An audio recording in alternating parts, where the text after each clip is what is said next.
9 ফেব্রুয়ারি ওয়াশিংটনে বাংলাদেশ ও যুক্তরাষ্ট্রের মধ্যে হতে যাচ্ছে বাণিজ্য চুক্তি। চুক্তির আওতায় শুধু শুল্ক নয়, দুই দেশের মধ্যে আমদানি রপ্তানি সহজ করা, তৈরি পোশাক শিল্পের কাঁচামাল আমদানি এবং সামগ্রিক বাণিজ্য সম্প্রসারণের বিষয়গুলোকেও চূড়ান্ত হওয়ার কথা রয়েছে।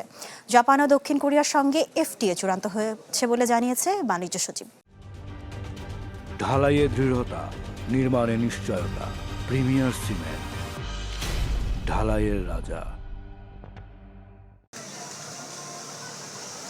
তৈরি পোশাক রপ্তানির একক গন্তব্যের সবচেয়ে বড় বাজার যুক্তরাষ্ট্র, যেখানে বছরে আসে প্রায় $9 বিলিয়ন রপ্তানি আয়।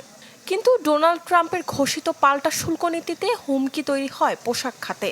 বাংলাদেশ শুরু করে দেন দরবার। গেল আগস্টে বাংলাদেশের ওপর পাল্টা শুল্ক বসে 20%, আগে যা ছিল 35%।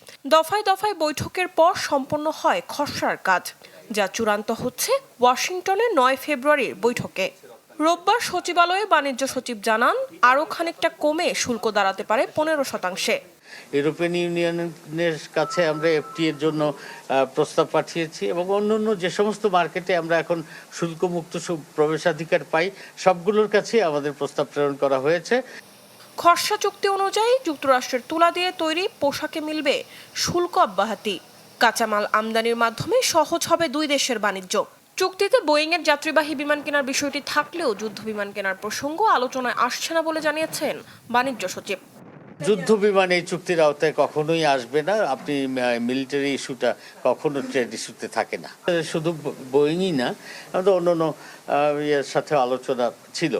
তো সেইটা আপনার একটা মোটামুটি একটা স্ট্রাকচার রূপ পেয়েছে হলো গিয়ে ধরেন আমেরিকান রেসিপ্রোকাল ট্যারিফের প্রসঙ্গে, যেহেতু প্রসঙ্গটা আসছে তখন, তো ওইটা আমরা যতটুকু জানি শুনেছি ও তাদের সাথে নেগোসিয়েশন চলছে।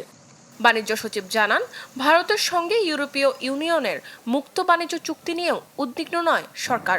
কাজ চলছে কোরিয়ার সঙ্গে চুক্তির, আর 6 ফেব্রুয়ারি হচ্ছে জাপানের সঙ্গে চুক্তি সই। Desk report, channel 24।